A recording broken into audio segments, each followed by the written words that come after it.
งนี่มาแล้วเพราะว่าไม่ยังเพราะว่ามันบอกว่าสิเลี้ยงเบียก็เลยมา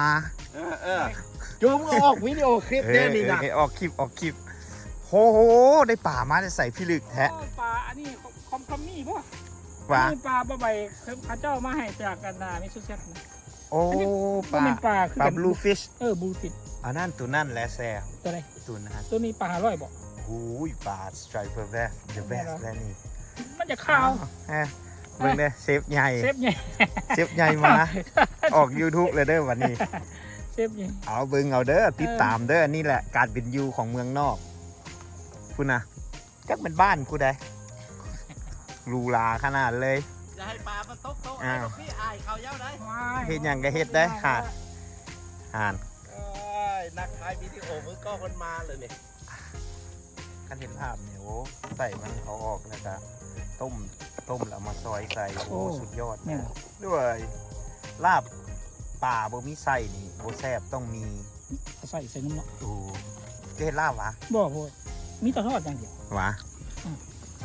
ใส่มันได้ซะใส่มันก็สิบ่โอเคเอามื้อนี้เพิ่นทอดป่าเด้อมื้อนี้เพิ่นได้ครบถ้วนขนาดของ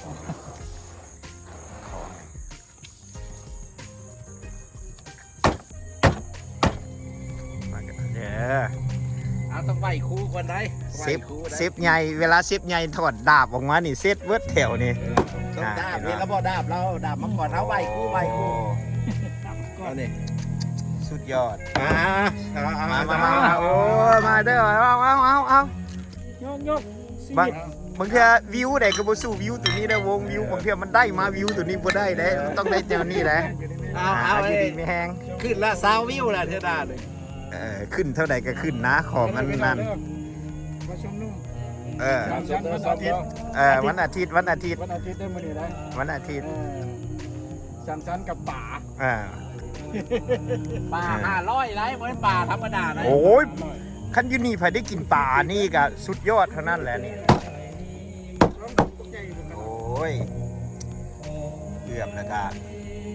สุกแป้งทอดเนาะ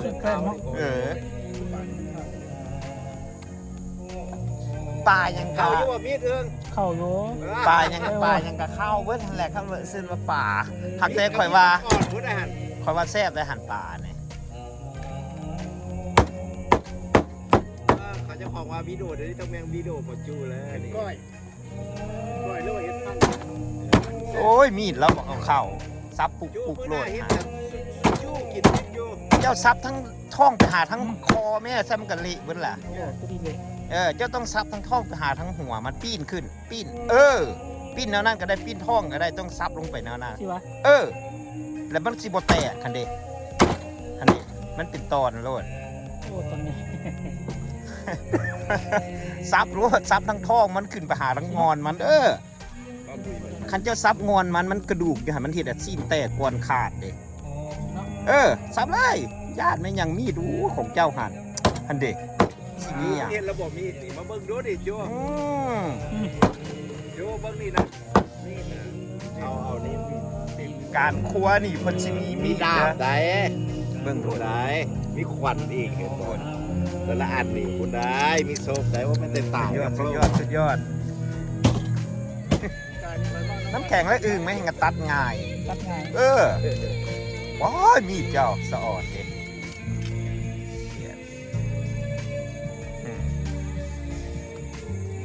หักเนาะ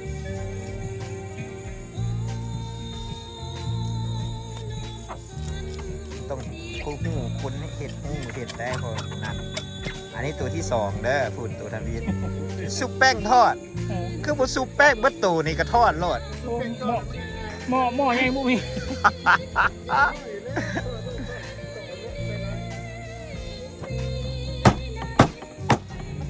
บรรยากาศเบิ่งเอานี่อันนี้เย็นกันนั่นมีไม้ไผ่เด้จะได้ก็จะกินนอกก็ไปขุดเอาเลยอยู่นี่เบิดสามจอกบ่มันไปดอกต้นไผ่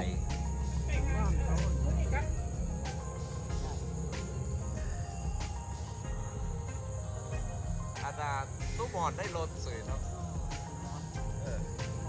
เอ้าจกสลักยกงานได้รถเป็นคัน โชคดีมากเนาะ โอ้รถเป็นคันพูด โอ้ลักกี้นะ เกือบเข้า30,000พุ่นเลยรถยังไงนี่ รถโคตรอย่างเป็นคือแบบ SUV นะ SUV น้อยนะ ปลาไข่มุกเนาะเชฟเนาะอ่า โอ้มื้อน่ะใครกันปิ้งเงินมื้อนั่นเลยมื้อน่ะใครกัน อยู่มึงคือมีไมโครโฟนสอดกูใส่หนึ่ง เข้ามาก่อยซ่อนตู่คนนะ โอ้ปลาดิโดไอ้ใบเจ้าก็มันซีเพิ่งได้ไหมเนี่ยเอามันจะซีมังกรข่อยเป็นคนถ่ายเจ้าเป็นคนซีมถึกเลยเดี๋ยวเอาเจ้าจับซีมอันนี้เร็วๆจะสีดังกระดังตอนเนี้ยเอาโอ้ตอนนี้มันเป็นซีมแล้วกินแล้วมันฮ้อนจับไปเบิดนี่ก่อนเอาฮ้อนเด้อฮ้อนกันซีมติ๊กกันบอก ผมแพ้ได้หนึ่ง กัดหน่อยหนึ่งก่อนมันเป็นอะไร หัวเป็ดบอกหัวเป็ดบอก โอเคละ โอเคบ่ เดี๋ยว โอเค เข้มบ่ แล้วว่าโอเคล่ะ โอเคละ โอเค เคยกินกับกันนะ โอ้แซบ มีจังสมบ่ตำหงมีแก้วบ่บุรีเลย เสือยีดอก2คนนี้เขาจะเก่งพวกนี้ครับ บุรีนะปูนะ โอ้ในอื่นเห็นแล้วเสือโลด สุดยอด น้อยได้ ถ้าดีแล้วนึง แซบเอา ก็ต้องเฮ็ดตามนี้ตามเกิดรู้ว่าตามผู้ตามผากันนี่แหละจิว แก้วสุ่มเนาะจำครับ เนี่ย จำจบจำได้ไหม ลายโพสต์บอดี้ลายโพสต์บอดี้ซ้ำอีก แล้วแต่แล้วเจ้าลายเลยเมา ฮะให้ทิศอึ้งซีมก่อนเด้อนี่เด้อขอซีลองปรุงให้เจ้าซีมมังกร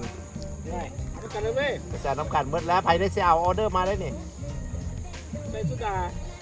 ใส่ลายบอสโซดา เซ็น มาเด้อ อันนี้ตัว ต้อง แซ เอา บ ไปซอกสุดาโอ้ยังอีกขวดนึงซื้อมา4 ขวดได้ว่าสิผสมขึ้นนะมื้อนั้นไปวันอีเมื่อวันอีตัวนั้นเรานั่นมาเลยออกมา2 ขวด เอาจับ แค่ข่าวเลยตัวนี้ได้ เอาลองเบิ้งบัตรเป็นไงซีเบิ้ง เลยก็อยากดักนี่ ซีเบิ้งแซ่บปะแซ่บปะแซ่บแล้ว โอ้หอม มันเข้ากับป่าเลยแค่ข่าว พอเอาพอเราพอเห็นเหล่าบ่เอาตื่นเต้น เหล้าสมวนี่คือน้ำบักตูมคือ แต่สิเลยเฮ็ดทำนี่ทำเกิดอยู่ โอเค